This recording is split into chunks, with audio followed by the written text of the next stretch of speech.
Oi, pessoal, começando o TV Síntese Semanal. Eu sou o Rafael e a Miriam Aquino, aqui em São Paulo. Tudo bom, Miriam? Olá, oi Rafa, oi todo mundo. Prazer voltar com vocês essa semana. Como sempre, cheio de notícias para a gente analisar, né, Rafa? Isso, aconteceu bastante coisa e vai acontecer bastante coisa essa semana também, né, Miriam? A gente vai falar aqui de Nokia, de Ericsson, de Claro, a gente vai falar de MVNOs, a gente vai falar da Anatel e o poder que ela tem desenvolvido, a gente vai falar de eleições e do desempenho das operadoras aí no último relatório de velocidade 5G. Antes de falar tudo isso, vamos falar da agenda da semana.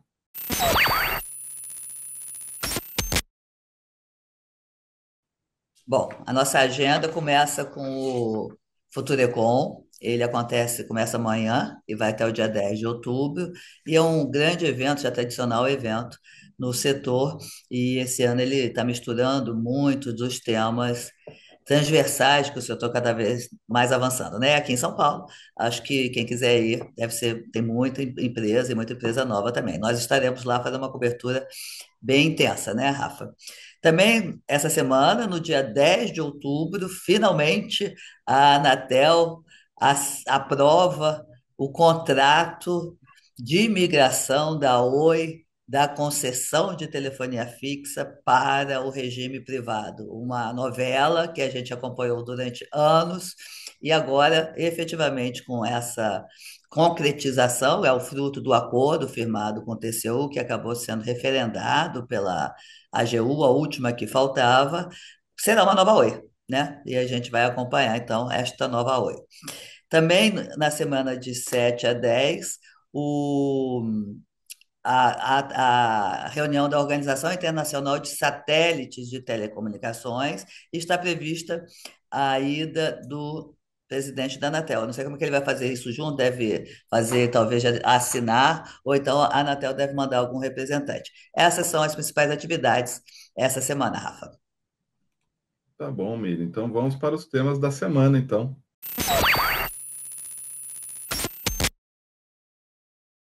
Vamos começar falando da entrevista exclusiva, a primeira entrevista que o country manager, novo country manager da Nokia fez à imprensa brasileira, foi para a gente. O Rafael Mezzalma, ele assumiu o cargo aí de country manager da Nokia faz 3 meses apenas. A Nokia, todo mundo está vendo, passou por uma grande reestruturação, continua passando por uma grande reestruturação, né? Mas ano passado anunciaram um corte aí de 14 mil pessoas no mundo. Isso pegou alguns profissionais aqui da Nokia, mudou o CEO, por exemplo, o country manager local, que daí, no caso, assumiu o Rafael. E o que ele falou de interessante, Miriam, nessa entrevista que eu achei muito curiosa, foi a iniciativa dele de se aproximar mais, através aí de distribuidoras, dos ISPs, dos provedores de internet. Então, ele falou que a Nokia está cada vez mais interessada em diversificar seu portfólio, as operadoras continuam sendo a vaca leiteira, né, digamos assim, o carro-chefe, mas eles querem vender mais e cada vez mais para os pequenos, para os provedores que estão espalhados em todo o Brasil. E eles vão fazer isso através das parcerias com a DPR, da parceria com a WDC. Então, através dessas distribuidoras, eles vão conseguir espalhar mais equipamentos da Nokia para redes menores. Quer É comentar? importante salientar que a Nokia sempre foi uma das grandes principais fornecedoras dos ISPs, ela e a Huawei. O que ele falou claramente é que ele precisa ampliar essa participação. Eu estou entendendo que ele vai ampliar o número de distribuidores, que hoje são só os dois, WDC e DPR, e, por exemplo, a Huawei, que é também uma das líderes no mercado brasileiro, ela tem 5 grandes distribuidores que oferecem para os ISPs, né? Talvez eles também façam essa ampliação. Para mim, também, muito importante foi o fato da Nokia retomar o contrato com a TIM. A Nokia tinha sumido da rede 5G, e aí ela mostra que tem fôlego para continuar aí na disputa da telefonia móvel das próximas gerações, né? 6G, 7G e assim por diante. Isso, ele também falou de rede privada e falou de data centers, que está tendo um boom de data centers no Brasil, então eles estão mirando nos data centers. Ele, inclusive, mencionou algo que não é exatamente data center, mas tem uma grande relação, que é o contrato que ele fechou com o XBR, aqui no Brasil também, para fornecer ali nos pontos de troca de tráfego, né, os equipamentos deles. Então, é interessante, o movimento da Nokia é de diversificação, e uma concorrente dela, a Ericsson, não está num caminho tão diferente, viu, Miriam? A gente teve comemoração dos 100 anos da Ericsson no Brasil, somente no Brasil, 100 anos, na quinta-feira. Eu fui lá ver, estava grande elenco, né? Tinha o Carlos Baigorre foi lá presenciar a comemoração, estava o CEO Latam South, América do Sul, né? Que é o Rodrigo Dietman, tinha bastante gente também entre os CEOs e altos executivos das operadoras. E o que a Ericsson estava mostrando? Estava mostrando que, além do 5G, vai investir mais para conquistar contas em redes privativas ou redes privadas. O Rodrigo conversou depois com a gente ali da imprensa e comentou que ano que vem, 2025, no máximo, vai chegar no Brasil a Enterprise Wireless Solution, a Ericsson Enterprise Wireless Solution, que é a conversão da Cradlepoint, uma empresa que tinha equipamentos de rede privativa, né? Foi comprada pela Ericsson em 2020 e finalmente foi convertida e vai passar a operar aqui no Brasil também, focando nesse mercado de redes privativas com bastante intensidade. Então, é um mercado também no caminho do desenvolvimento da diversificação também, como a outra fornecedora que a gente mencionou antes, que era a Nokia. Outra coisa que ele falou interessante, eu entrevistei o Nicolas, que é o CEO da Vonage, e ele comentou para mim, explicou como funciona ou vai funcionar essa grande empreitada, essa grande empresa formada jointamente com as operadoras do mundo inteiro, né? Então, a Vonage, a Ericsson vai ter 50% e as outras operadoras vão ter o restante. E eu perguntei, mas como é que vai funcionar isso? Como é que as operadoras vão ganhar dinheiro com isso? Enfim, aí ele comentou, olha, as operadoras vão vender os serviços, essa empresa ela vai ter uma margem achatada, ela não vai ter uma grande margem, ela vai funcionar como uma espécie de rede neutra de APIs, digamos assim. Ela é uma plataforma para que a Vonage possa contratar a cadeia global ali de APIs de todo o mundo, das operadoras de todo o mundo. O Google vai poder entrar também e participar, contratar isso daí.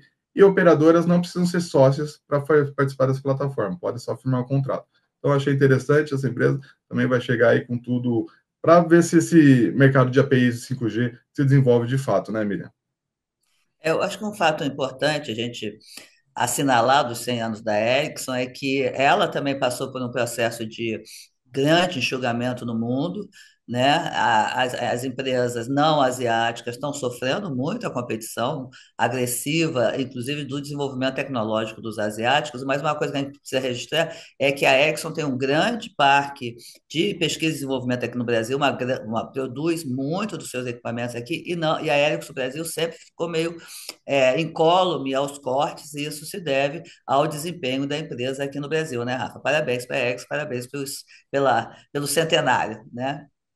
Estava lá o Paulo César Teixeira, da CEO da unidade de consumo da Claro, né? E eu aproveitei para falar com ele, né? Sempre que a gente consegue ter a chance assim de falar com o CEO ali dando sopa, e ele teve a cortesia de conversar comigo ali um pouco, viu, Miriam? E ele me falou uma coisa que eu achei muito interessante a respeito da Claro e da rede da Claro. A Claro está. Isso a gente já sabe, né? A Claro está investindo dos centros, grandes centros, para o interior. Então, começa pelos grandes centros, depois que cobre direitinho, vai para o interior. Só que ele me falou que eles perceberam uma demanda muito grande, maior até do que esperado, nas periferias.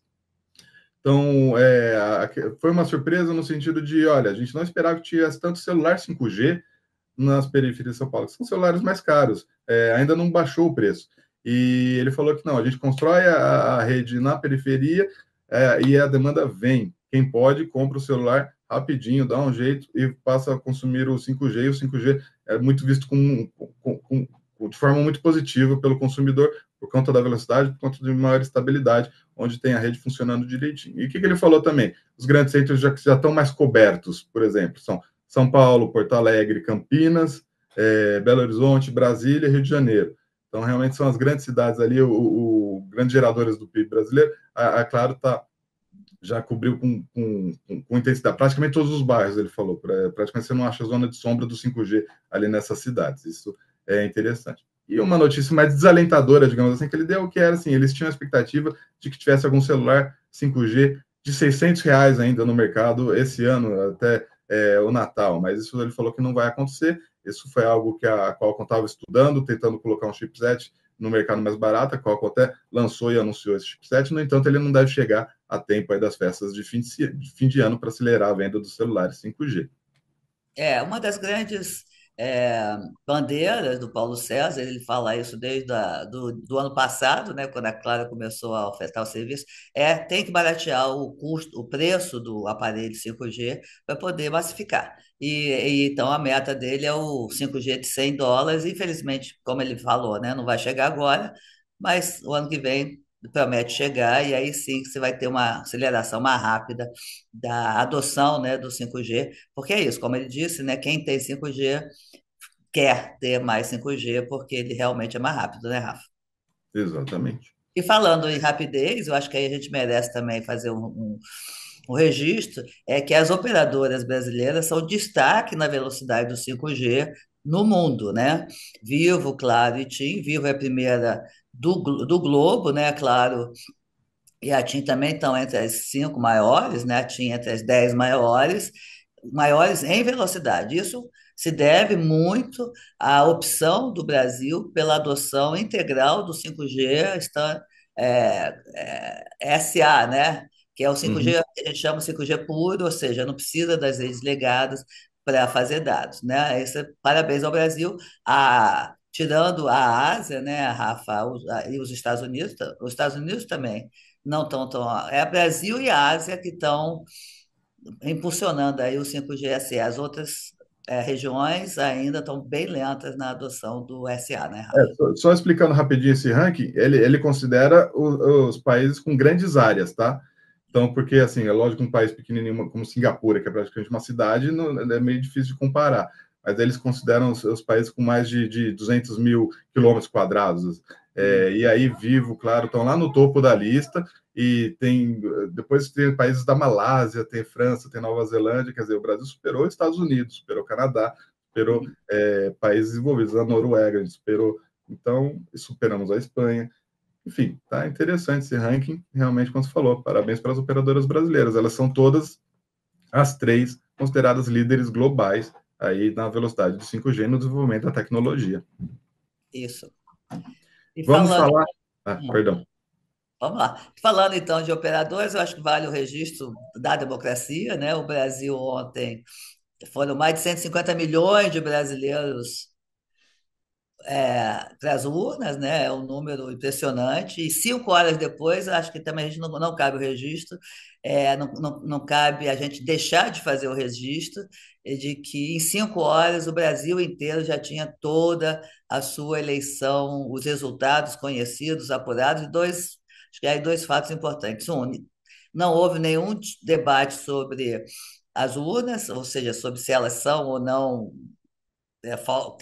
falsas ou não, se pode ou não computar, quer dizer, todo mundo foi, todo mundo acreditou, as urnas foram apuradas, e o sistema de telecomunicações brasileiro mostrou que é robusto, mais uma vez, e que em 5 horas entregou todo mundo sabia quem é que seria ou quem vai para o segundo turno nas eleições, né? Parabéns à democracia brasileira e à nossa infraestrutura de telecomunicações, né, Rafa? Uhum. Já que a gente está falando de estrutura de comunicações, Miriam, tem duas questões que eu queria entrar também antes da gente encerrar essa parte dos temas da semana. Uma é a respeito das MVNOs querendo no espectro secundário. A gente começou esse debate lá no Inovatic, né? Você escreveu um pouco mais a respeito disso durante a semana, quer comentar? Assim, o interessante é que o debate, há uma pressão, não digo uma pressão, mas um posicionamento do mercado que está bastante intenso em Brasília, na Anatel. Há muitos ISPs que sabem agora que precisam ir para o mercado móvel e já tem vários já organizados de diferentes formas, né, mas oferecendo serviço móvel via a Mobile Virtual Operator, né, que é o MVNO.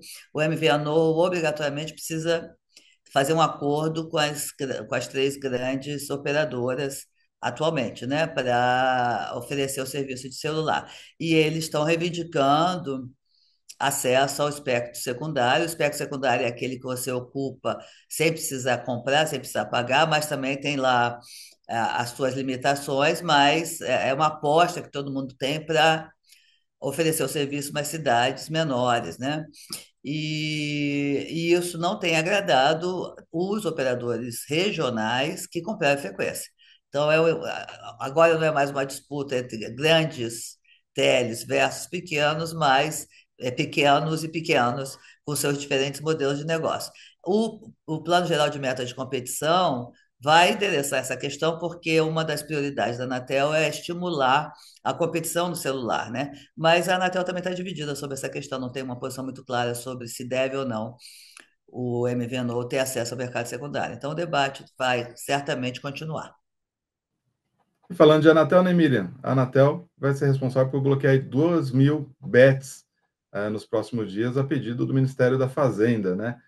Eu perguntei para o Baigorre, ele estava lá nos 100 anos da Ericsson, e ele falou assim que ele pode fazer isso porque a lei da BETS determina que a Anatel faça isso a partir do pedido do Ministério da Fazenda. Então, ela tem poder de polícia para proceder a esse bloqueio e determinar aí que as reguladas façam impeçam essas bets irregulares de funcionar no Brasil, né? Quer comentar? Duas coisas. Uma é que vai haver ruído, né? Porque são 2.000 endereços de IP que vão ter que ser regulados, vão ter que ser bloqueados, né? A partir da determinação do Ministério da Fazenda. Então, é muito IP e muita operadora para fazer isso, né? Então, a gente tem que acompanhar, não vai ser um processo simples, é complexo, porque a internet é isso, é o melhor esforço. O cara vai poder querer que se contrate CDNs e que também terão que ser bloqueados, então vai ser um processo bem constante, vamos acompanhar. E a outra coisa que eu acho importante é que a Anatel, com este papel de polícia que estão lidando, ela se fortalece como uma agência que tem capacidade, tem instrumentos e ferramentas para lidar e para regular as plataformas digitais. Acho que a Anatel sai fortalecida nesse papel, né? O governo do PT tinha uma preferência, ou pelo menos o governo não dá para falar, mas os setores do governo têm preferência pela ANPD, que é a Agência de Proteção de Dados, mas a Anatel tem se fortalecido aí nesse papel de polícia e por isso pode galgar alguns cargos aí na reivindicação de regular as plataformas, se é que se vai mandar regular, né, Rafa?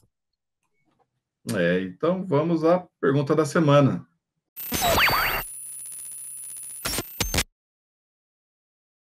A pergunta da semana nós fizemos para o Eduardo Terzariol. Ele é o diretor de Hybrid Cloud Data Analytics IA da Logicalis, no Brasil. E a gente perguntou para ele como é que o mundo corporativo tem unido a inteligência artificial e a conectividade. Olá, eu sou Eduardo Terzariol, diretor de Hybrid Cloud e Data Analytics na Logicalis.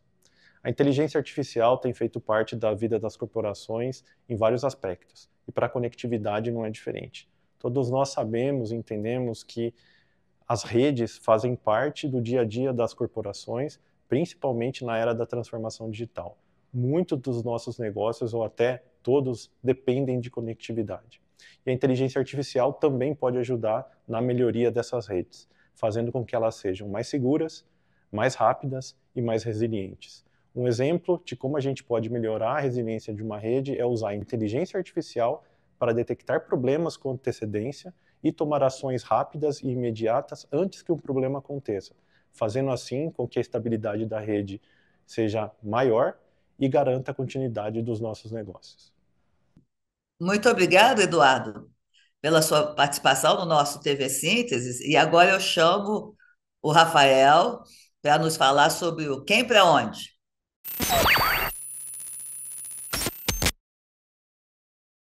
Então, obrigado, Miriam. A Infosys, a empresa de serviços digitais e consultoria, anunciou a chegada do Rodrigo Tierrock como head para Oracle para o Brasil. A OOP, consultoria para solucionar a automação e aceleração de estratégias digitais das empresas na América Latina, anunciou a contratação de Williams Medeiros como Head of Growth Latam International.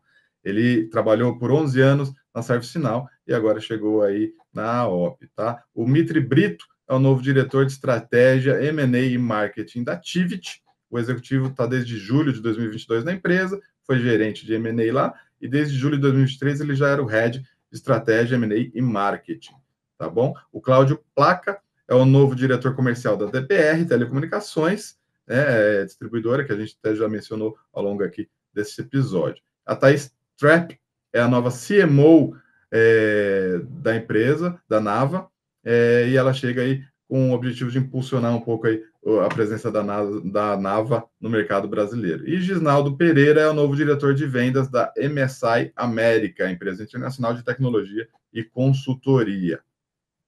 E é isso, Miriam. Acho que encerramos por hoje. Encerramos, mas vamos continuar acompanhando tudo pelo nosso portal, né? Telesíntese.com.br, é só ir lá. E estaremos na FuturoCon, com uma cobertura especial da FuturoCon. Basta acessar o site, vocês vão ver tudo em detalhes o que está acontecendo lá na feira. Um abração, até a próxima. Tchau, tchau, gente.